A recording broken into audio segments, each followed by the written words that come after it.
दोस्तों, ममता बनर्जी ने 28 अक्टूबर को दावा किया कि बंगाल के उत्तर 24 परगना के पानीहाटी के रहने वाले 57 वर्षीय प्रदीप कर ने एनआरसी के डर से आत्महत्या कर ली।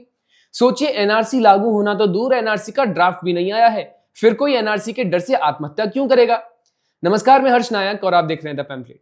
दोस्तों, देश भर के 12 राज्यों में एसआईआर होने जा रहा है, जिसमें वेस्ट बंगाल भी शामिल है। एक अनुमान है कि अगर एसआईआर की प्रक्रिया हो जाती है तो कम से कम 1.5 करोड़ घुसपैठिए बंगाल की वोटर लिस्ट से बाहर हो जाएंगे। एसआईआर होगी तो घुसपैठियों का नाम भी बाहर होगा। कोई भी राज्य सरकार एसआईआर नहीं रोक सकती, इसलिए ममता बनर्जी एनआरसी के नाम पर एसआईआर रोकना चाहती हैं। एनआरसी के नाम पर एसआईआर में बाधा देने के लिए ममता बनर्जी ने यह अजीब क्लेम कर दिया है। इसी पर पलटवार करते हुए बंगाल भाजपा के अध्यक्ष समीक भट्टाचार्य ने 2002 की एसआईआर लिस्ट दिखाई, जिसमें प्रदीप का नाम भी शामिल था। समीक भट्टाचार्य ने सवाल किया कि जिस आदमी का नाम ऑलरेडी एसआईआर लिस्ट में है, वो किस चीज के लिए डरेगा। सोचने वाली बात है कि 57 साल के व्यक्ति को 2025 में इस बात की चिंता थी कि जब कभी एनआरसी होगी तो मुझे समस्या होगी, और सभी डॉक्यूमेंट्स रखने वाले एक लीगल रिफ्यूजी जिनके पिता बांग्लादेश से आए थे, उन्हें डरने की क्या जरूरत है। अगर पश्चिम बंगाल के शरणार्थी किसी बात से चिंतित हैं, तो वो है ममता बनर्जी की सरकार के द्वारा सीएए से नागरिकता देने की प्रक्रिया का विरोध।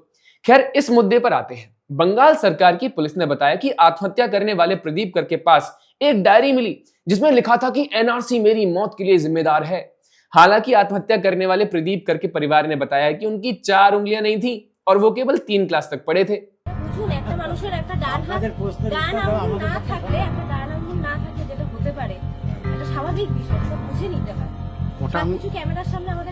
ऐसे में समीक भट्टाचार्य ने सवाल उठाया है कि जिस व्यक्ति की 4 उंगलियां ना हो और जो तीसरी क्लास तक ही पढ़ा हो, वो इतनी सुंदर हैंडराइटिंग में डायरी लिखकर जाए, यह सोचने वाली बात है।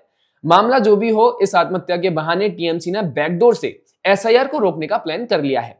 इसी मुद्दे पर ममता बनर्जी के भतीजे और टीएमसी सांसद अभिषेक बनर्जी का कहना है कि क्या सीईसी ज्ञानेश कुमार, गृह मंत्री अमित शाह, प्रधानमंत्री नरेंद्र मोदी और बाकी बीजेपी नेताओं के पिता का नाम वोटर लिस्ट में था, जो वो बाकी लोगों को खोज रहे हैं। अरे अभिषेक जी, सबके पिता का नाम वोटर लिस्ट में होता है, सबकी नहीं होती। खैर, जाने दीजिए। अभिषेक जी के क्षेत्र दक्षिण 24 परगना की बात करते हैं। उनके अपने लोकसभा डायमंड हार्बर और बगल की लोकसभा जयनगर में 2002 से 2025 के बीच मुस्लिम आबादी 3,40,000 से बढ़कर 8 लाख पर पहुंच गई है। क्या यह वृद्धि नॉर्मल है? क्या 135% मुस्लिम आबादी का बढ़ जाना नेचुरल है या इसमें अननेचुरल घुसपैठ की भूमिका है? इसका जवाब देना मुश्किल बिल्कुल नहीं है। सोचिए, जब एसआईआर होगी तो जिन लोगों का 2002 की लिस्ट में नाम नहीं है और जिनके माता पिता को भी इस लिस्ट में नाम नहीं था, उन्हें तो बताना ही पड़ेगा ना। हमसे क्या काम है? आपके पास नंबर आया कैसे? कि आप यहाँ आए किस लिए, आपने बुलाया इसलिए। जब ये होगा तो 135% मुस्लिम आबादी के बढ़ने की मिस्ट्री भी क्लियर हो जाएगी। एसआईआर से पर्दा हट जाएगा, भेद खुल जाएगा।